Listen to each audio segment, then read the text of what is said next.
when Americans elect their president, they use a fairly unique method. When we elect senators and representatives, mayors, governors, whatever, we count the votes, and whoever has the most votes wins. I mean, that's how it works. But when we elect a president, we do things a little bit different. We have what is known as an electoral college. Some people have a pretty good understanding of it, but my experience with students is lots of times they don't. They just haven't had that many presidential elections to sit through. What we do is we allot a number of votes that each state gets in the Electoral College. And I'll explain that to you in more in depth later. And these are the numbers that each state gets.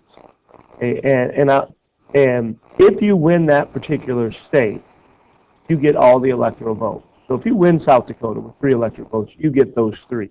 The loser gets nothing. We call that winner take all. Now there's a couple exceptions to that rule, but that's our general rule here. So you win the state, you get the electoral votes. And whoever gets a majority of electoral votes is elected president of the United States. So it's not count up every single vote. Well, every vote is counted, but it's not whoever gets the most votes in the United States wins. It's essentially who wins enough states to get a majority of electoral votes to win the presidency. Now, I know that's a little bit vague, but I think it'll make more sense as I go through stuff. First of all, when we do our popular vote in November, we're not actually voting for the President of the United States. We're actually voting for electors who will then cast their vote for the President. See, when we do the Electoral College, we have essentially a go-between. We elect electors who then will cast their vote for President later on. We're not technically choosing the President. We're choosing electors who will then vote for the President. So in our election, let's say that we have electors for President Obama. Okay, and let's say that we'll just give them, fictitious names here, Bob, Stephen, Nick. And let's say that we have electors for Romney and Bill and Chad. Okay, when we vote in November, what we're doing is actually choosing 3 electors. Okay, so let's say that Romney wins the state, our state, and these 3 electors then are the electors. What happens then in mid-December, those 3 electors, and Bill and Chad, will cast their vote for president. They will vote for Romney. However, they could vote for Obama if they wanted to. They are not, in most cases, bound to vote the way the people of the state voted. So Ann, Bill, and Chad then technically get to vote for president. They're representing us in that vote. If we take a look at the 2012 ballot, I think it'll come up here. It's been working. If we look at the 2012 ballot, here we go. We see that a vote for President Obama and Biden in South Dakota, you're voting for Jim Berg, Feinstein, and Nordstrom.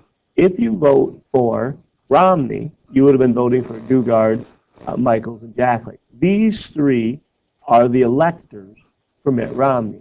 So when South Dakotans voted for Romney, actually what we voted for were these 3 electors.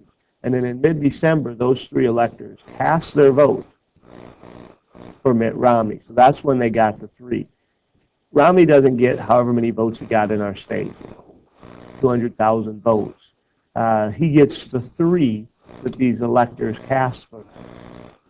I know that seems a little strange. We'll look later on at the potential problems with the Electoral College. But that's how it works. Now, so these 3 electors then can cast their vote for either. We know they will cast their vote for Romney because history shows us that the electors always do, or almost always, cast their vote for that candidate. All right, so let's get some of the details down, and then I'll explain the reason for it. Okay, there's a total of 538 electoral votes total. Now, how do we determine this? Well, the Constitution states that each state gets the same amount of electors as they have members of Congress. So everybody has 2 members of the Senate. And everybody has at least 1 representative. So the very minimum amount of electoral votes a state could get is 3. If you have more, like California has 53 members of the House, and they have 2 senators. So they have 55 electoral votes. So there is a formula to determine the number of electoral votes. And the states with a larger population will have more electoral votes than the states with a smaller population. It takes a majority of electoral votes to be elected president. And today a majority is 270. Not the most, and there's a big difference between a majority and the most. The most is called a plurality, but if you need to have the most electoral votes, not the most, excuse me, but Can I ask a podium unlock the concession stand, please? you need to have a majority of electoral votes to be elected president. And if no majority is reached, the Constitution says that the House of Representatives will choose the President of the United States. That has happened a couple times in American history, and we'll go through that later when we look at the problems with the Electoral College. Okay, so you got to get a majority of electoral votes, and if no majority is reached, then the House of Representatives chooses the President.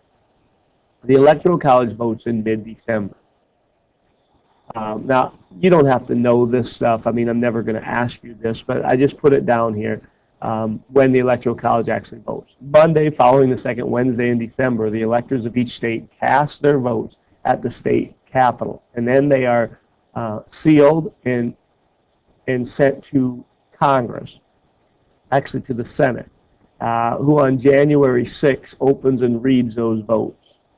And then the winner is sworn into office on noon on January 20th. I know when we have a presidential election, that night or the next day we say, okay, President Obama has been elected President of the United States. We know he will be elected president. Technically, he has not been yet, but we know that the electors will cast their vote the way the people of the state. So we make that assumption. The bigger question then is why? Why not just count all the votes? Why not just go popular vote instead of electoral vote? Well, there were some fears. One was a fear that what if the voters didn't know what was going on? Now you got to remember, when the Constitution was written in the late 1700s, we didn't have obviously TV or radio or really any mass communication other than newspaper, and we didn't have a good way of traveling either. The trains weren't invented yet, so really it was horse and buggy to get around. And even though we were a smaller country, only 13 states, those states went all the way along the East Coast, from the very north to the very south, all the way down to Georgia. So it's very likely that a candidate running for president, that citizens of the states wouldn't know who this person is.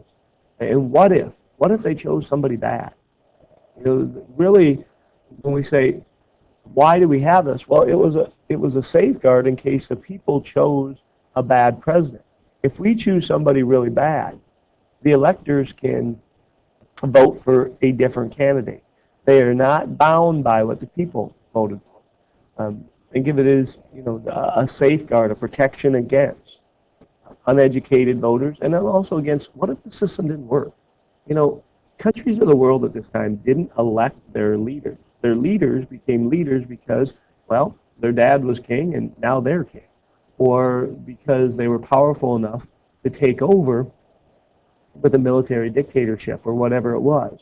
And so you didn't get power through electing. Well, we're saying, all right, let's let the people have a say here.